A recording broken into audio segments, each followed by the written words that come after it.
হাজার মানুষ দরইয়া আছে। ঠিক না বেটি?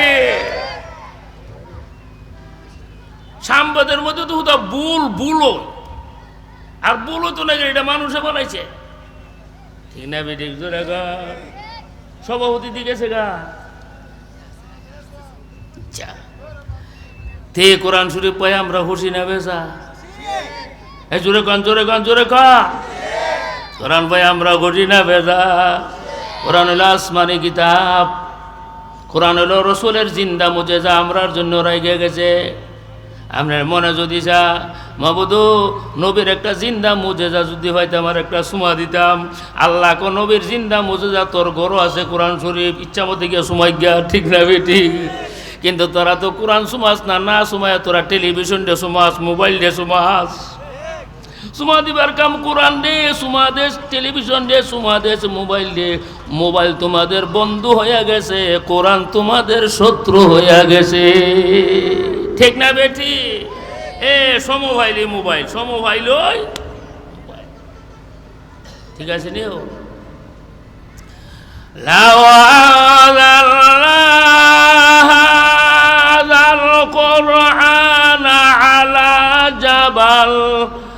على جبل لرأيته خاشعا متصدعا من خشية الله سبحان الله কইনা। আল্লাহ কো কোরআন যদি আমি পাহাড়ের উপর রাখতাম, পাহাড় আল্লাহর ভয়ে কোরআনের ওজনে ফাউটা রয়ে যেত, ফাউটা। إلا سنلقي عليك قولا ثقيلا। আল্লাহ বলেন হুজুর আপনার উপর আমি একটা ভারী গ্রন্থ নাজেল করব। কোরআন কালকা ভারী বলছে, ওজনই বলছে। ঠিক না বেটি? কোরআনের শব্দ পরিবর্তন করার ক্ষমতা আছে নাই কেরে? কোরআনের শব্দ হেফাজতের জিম্মাদারি আল্লাহ আমরারে দিছে না। কারণ আমরারে যদি কোরআন হেফাজতের দায়িত্ব দিত, আমরা যে জাতে রয়েছি গুসকায়া কোরআন পরিবর্তন করে নিলাম। ঠিক না বেটি? আগের উম্মতারে আসমানি কিতাব হেফাজতের দায়িত্ব দিছিন, বনি ইসরায়েলদের তৌরাতের হেফাজতের দায়িত্ব দিছিন, খ্রিস্টানদেরকে ইঞ্জিল হেফাজতের দায়িত্ব দিছিন। ইতানে দুনিয়ার ঘুষ লইয়া ইঞ্জিলও পরিবর্তন করছে, তৌরাতও পরিবর্তন করছে। আমরাও যদি কোরআন হেফাজতের পুরা জিম্মাদারি দিলে আমরাও ঘুষ খাই এই কামই করুন। ঠিক না বেটি? আর হুজুরে বল আমরা হুজুরা নিমন করব করব। একবেলা দুস্তর মতে হের বউরে 3 তালাক দিছে। ক তালাক? 3 তালাক দিয়ে আমার কাছে আসছে, হুজুর রাগের কারণে বউরে তো 3 কথা কইছি। অনিডা কি হইছে? আমি বললাম যে বউ পরিষ্কার তালাক হয়ে গেছে। হুজুর আমি তো রাগ করিয়া দিছি। আমি বললাম আরে বেহ বউরিহি মানুষ সুমাইয়া তালা দে হুন্ডে, বউরে তো রাগ করি তালাক দে না। তালাক দিবার আগে ক বউ গায় তোমার 3টা সুমা দিয়ালো, বউরে রাগ করি তালাক দে।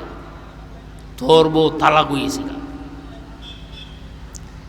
হে আমার কাছে মশলা লইয়া গেছে, আমরা বাড়ি ওরা একজনের কাছে। যে বেড়ার কাছে গেছে এ বেড়া জীবন ওই আফতা পড়ছে না, গেছে বেড়ার কাছে বোতল লাগি।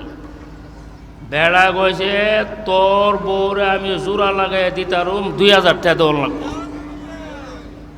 ওই করছা তো কোয়া যা এ বেড়া করলো 2000 টাকা। ও টাকা ধুরু ধুরু ধুরু নিয়ে 2000 টাকা। এবার আমরা বাড়ি হুজুরের 2000 টাকা দিছে পরে হুজুরে পরিষ্কার লিখা দিছে তোমার বউ তালাক হইছে। কই না তো? আচ্ছা আসলে তালাক হইছে নি? এবার 2000 টাকা কিতা কইছে, খাইয়া কিতা কইছে তালাক হইছে না। আচ্ছা ইবের আর এত যদি আল্লাহ কোরআন হেফাজতের দায়িত্ব দেখছেন হে কিতা করব? ঠিক না বেরিক জোরে গো? এরা তো কোরআন হেফাজতের দায়িত্ব দিলে যে বেটা 2000 টাকা তালাককে বড় জোড়া লাগাই দিছে। আর হেরা তো যদি কোরআন হেফাজতের দায়িত্ব দেয় কটা বাজাইব কোরআন দে। এই কারণে শুন, কোরআন হেফাজতের দায়িত্ব আমি আল্লাহ কুদরতি হাতে গ্রহণ করে রাখছি। সুবহানাল্লাহ, জোরে গা জোরে গা। নাও আপনারা ঘুমাই গেছেন গা? ঘুমাইছে? এক বেলা মুফতি সাহেব হুজুরের কাছে গেছে, গিয়া হুজুর শয়তানের দুঘার মধ্যে ওরা বুঝছি না তো আমি আমার বিবিরে 100 তালাক দিছি। কশো তালাক? হুজুরে বলল, বাবা রে 100 তালাক যে দিছ, 3টা তালাক তোর বউর উপরে পড়ছে, তোর বউ তালাক হয়েছে গা, আর 97টা তালাক বাদ গেছে গা, তোর বউ সারানো হয়েছে গা। হ্যাঁ, এর মনটা তো কষ্ট, কষ্ট না? হে কিটা করবো, হে একজন সর্দারের কাছে গেছে। আমরা দেশে সর্দাররাও কিন্তু কিছু ফতুয়া শিক্ষা লাগছে। এরা বিচার আচার করতে গিয়া নিজে ফতুয়া দিল না। ফতুয়া না দেন না ফতুয়া দিলে চলব? ডাক্তারি না দেন না ডাক্তারি করলে রুগী তারা তো বাঁচবো না, মরব। ও সর্দাররা ফতুয়া দিও না, ফতুয়া তোমরা জানো না, ফতুয়া দিব আলেমরা। ঠিক না বিডিক? জোরে গেছে সর্দারের কাছে। সর্দার সাহেব, ইধারে আমি আমার বিবিরে রাগ করে 100 তালাক দিছি। হুজুরে কইছে আমার বউ তালাক হইছে, 3টা বিবির উপরে পড়ছে আর 97টা বাদ গেছে। আমনে কি তা কর? সর্দারের কর। সর্দারের ঘর এইটা কোনো ব্যাপার হলো? আমি তো তোর বউরে তোর সাথে জোড়া লাগাই দিতাম, আমার কাছে ফতুয়া আছে। হ্যাঁ, যে জোড়া যে লাগাই ভাই, হ্যাঁ পয়সা কেমন লাগবো? আমার 3000 টাকা দেওয়া লাগবো। হ্যাঁ যে সর্দার সাহেব নেই না, আমরা 3000 টাকা দিলাম, আমরা আমার বউটা জোড়া লাগাই দিই। তো সর্দারে কিরে বোন, তালাক দিস 100টা, হুজুর হয়ে গেছে 3টা তোর বউর উপরে পড়ছে আর 97টা কন্যা তো। যে আল্লাহ 97টা বাতিল করতারে, ই আল্লাহ 3টাও বাতিল করতারে।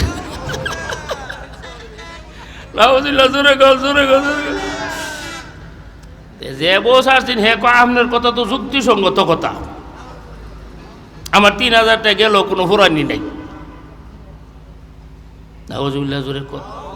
এই যে সর্দারে 3000 টাকা খাইয়া সারা বউরে এর কাছে দিয়া দিল, যতদিন হে সারা বউরলিয়া খাইব, জিনা হইব, বাচ্চা হইলে যারো সন্তান হইব, যতটা ভাব হইব সমস্ত ভাব হেও হইব, সর্দারও হইব। ঠিক না বেঠিক? জোরে এখানে সর্দারি করণই বালা, ফতুয়া সতুয়ার মধ্যে গেলাম আপনারা যাইয়েন না। ঠিক আছে? এলে কোরআনের শব্দ হেফাজতের দায়িত্ব কার? আরো জোরে। ঠিক তেমনি ভাবে কোরআনের যে কেরাত, এই যে আমরা কোরআন শরীফ পড়ি সহিশুদ্ধভাবে, এটারও হেফাজতের জিম্মাদারি আল্লাহ গ্রহণ করছে। এই কারণে বাংলাদেশ কেন পৃথিবীর যেই কোনো জায়গাতে কোরআনের শব্দ ভুল করবেন, কেরাত ভুল করবেন, দরই আছে না নাই? কিরে হুজুর দি কোরআন শরীফ দি ভুল করছে, কেরাত তো ভুল করছে। কেরাত ভুল করলে দরই আছে না নাই? শব্দ পরিবর্তন করলে যেমন ভুল দূরি আছে, কেরাত পরিবর্তন করলেও ভুল দূরি আছে। ঠিক না বিদিক? জোরে কর। কেন ভুল দূরিয়া? আল্লাহ কোরআনের শব্দ যেমন হেফাজত করবে, কোরআনের কেরাত আল্লাহ কিয়ামত পর্যন্ত হেফাজত করবে। 3 নম্বর কোরআনের তাফসীর।